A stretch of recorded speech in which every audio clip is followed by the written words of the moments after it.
Hola, hola, comencem pels vídeos de sistemes d'equacions, però primer anem a veure què són els sistemes d'equacions, per què són útils i anem a donar exemples. Vinga. Comencem per saber què és una equació, és a dir, això seria una equació lineal amb una incògnita. Només tenim una lletra que volem esbrinar.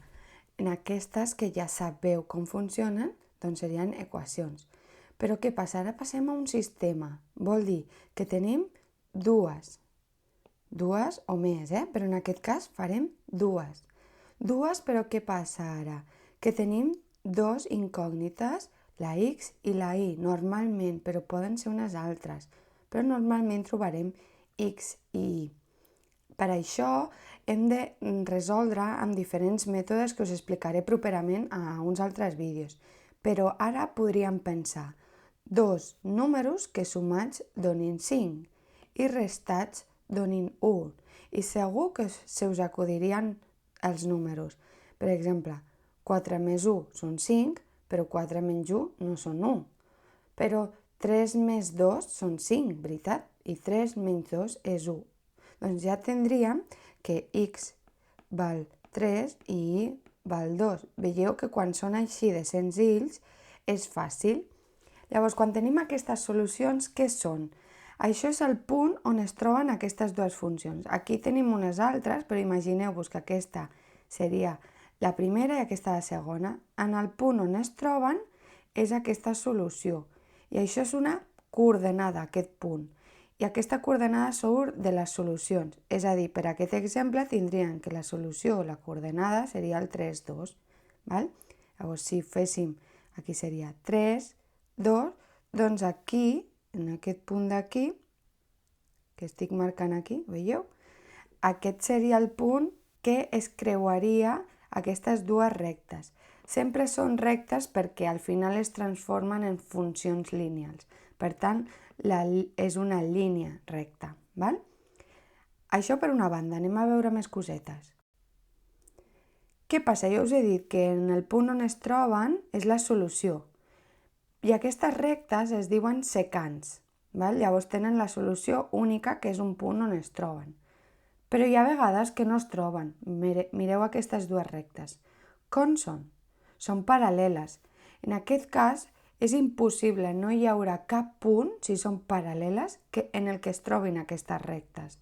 Llavors, aquesta solució serà impossible, no trobarem cap número que compleixi perquè es trobin. Per tant, donarà una cosa així quan ho fem numèricament. Per exemple, 0 igual a 6. És veritat que 0 igual a 6? No. Això és impossible. Per tant, no té solució. Val? I sabrem que les rectes seran paral·leles. I quin seria un altre cas? Aquest.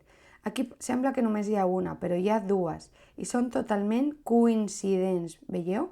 En tot el recorregut estan juntes, per tant són infinites solucions, aquest punt, tots els punts que hi ha sobre la recta, per tant són infinites perquè no para, no acaba mai.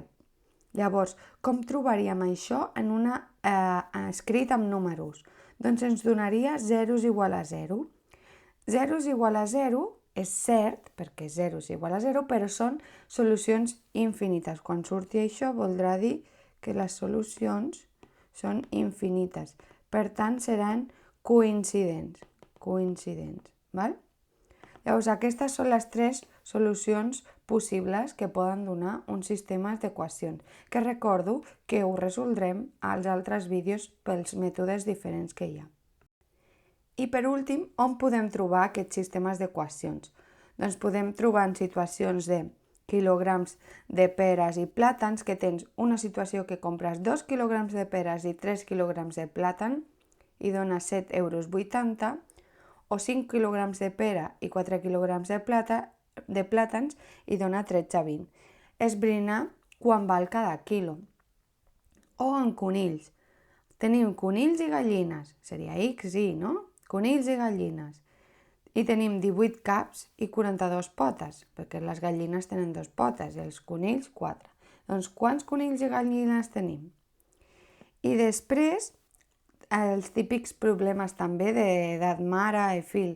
el fill tindrà la meitat d'edat quan passin tants anys. Doncs aquests problemes tots es poden solucionar en sistemes d'equacions i encara hi ha més, però aquests són uns petits exemples perquè us feu a la idea. I això també ho resoldrem al vídeo de problemes. Doncs fins aquí la introducció, espero que ara tingueu clar què vol dir un sistema d'equacions i ens veiem als propers vídeos per resoldre'ls. Adeu!